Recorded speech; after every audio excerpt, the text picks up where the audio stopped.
महात्मा गांधी का आगमन। इन्हीं हालात में महात्मा गांधी एक जन नेता के रूप में सामने आए। गांधी जी 46 वर्ष की उम्र में 1915 में दक्षिण अफ्रीका से भारत लौटे थे। वे वहां पर नस्ल भेदी पाबंदियों के खिलाफ अहिंसक आंदोलन चला रहे थे और अंतर्राष्ट्रीय स्तर पर उनकी अच्छी मान्यता थी और लोग उनका आदर करते थे। महात्मा गांधी ने पहले साल पूरे भारत का दौरा किया। इस दौरान वे यहाँ के लोगों, उनकी ज़रूरतों और हालात को समझने में लगे रहे। उनके शुरुआती प्रयास चंपारण, खेड़ा और अहमदाबाद के स्थानीय आंदोलनों के रूप में सामने आए। इन आंदोलनों के माध्यम से उनका राजेंद्र प्रसाद और वल्लभ भाई पटेल से परिचय हुआ। 1918 में अहमदाबाद में उन्होंने मिल मजदूरों की हड़ताल का सफलतापूर्वक नेतृत्व किया। रॉलेट सत्याग्रह। 1919 में गांधी जी ने अंग्रेज़ों द्वारा हाल ही में पारित किए गए रॉलेट कानून के खिलाफ सत्याग्रह का आह्वान किया। यह कानून अभिव्यक्ति की स्वतंत्रता जैसे मूलभूत अधिकारों पर अंकुश लगाने और पुलिस को और ज़्यादा अधिकार देने के लिए लागू किया गया था। महात्मा गांधी, मोहम्मद अली जिन्ना तथा अन्य नेताओं का मानना था कि सरकार के पास लोगों की बुनियादी स्वतंत्रताओं पर अंकुश लगाने का कोई अधिकार नहीं है। उन्होंने इस कानून को शैतान की करतूत और निरंकुशवादी बताया।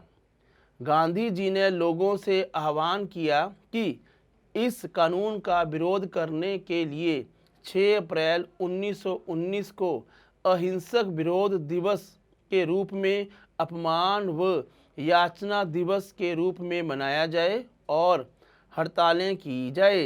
रॉलेट सत्याग्रह ब्रिटिश सरकार के खिलाफ पहला अखिल भारतीय संघर्ष था। अप्रैल 1919 में पूरे देश में जगह जगह जुलूस निकाले गए और हड़तालों का आयोजन किया गया। सरकार ने इन आंदोलनों को कुचलने के लिए दमनकारी रास्ता अपनाया। 13 अप्रैल 1919 बैसाखी के दिन अमृतसर में जनरल डायर द्वारा जलियांवाला बाग में किया गया हत्याकांड इसी दमन का हिस्सा था। इस जनसंहार पर रविंद्रनाथ टैगोर ने अपनी पीड़ा और गुस्सा जताते हुए नाइटहुड की उपाधि वापस लौटा दी। खिलाफत आंदोलन और असहयोग आंदोलन। खिलाफत का मुद्दा इसी तरह का एक ज्वलंत मुद्दा था। 1920 में अंग्रेज़ों ने तुर्की के सुल्तान, जिसे खलीफा कहते थे, पर बहुत सख्त संधि थोप दी थी। जलियांवाला बाग हत्याकांड की तरह इस घटना पर भी भारत के लोगों में भारी गुस्सा था।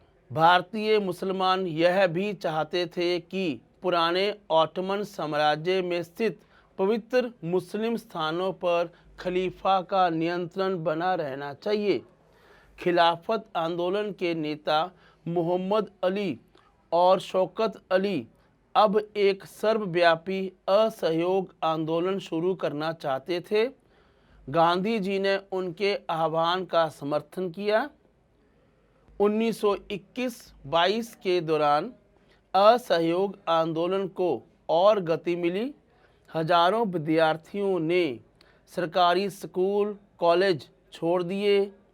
मोतीलाल नेहरू, CR दास, C राजगोपालाचारी और आसफ अली जैसे बहुत सारे वकीलों ने वकालत छोड़ दी। अंग्रेज़ों द्वारा दी गई उपाधियों को वापस लौटा दिया गया और विधान मंडलों का बहिष्कार किया गया।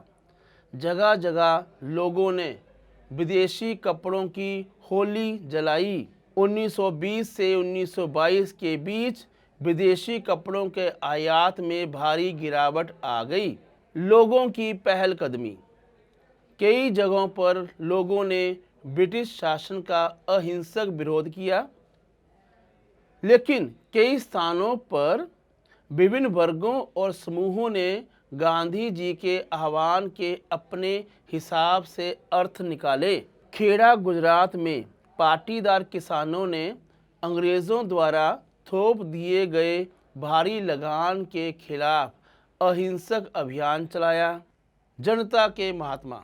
कई जगह के लोग गांधी जी को एक तरह का मसीहा, एक ऐसा व्यक्ति मानने लगे थे जो उन्हें मुसीबतों और गरीबी से छुटकारा दिला सकता है।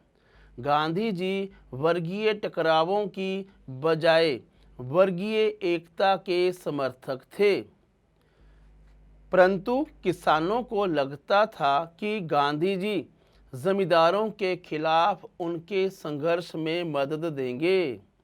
खेतीहर मजदूरों को यकीन था कि गांधी जी उन्हें ज़मीन दिला देंगे। कई बार आम लोगों ने खुद अपनी उपलब्धियों के लिए भी गांधी जी को श्रेय दिया।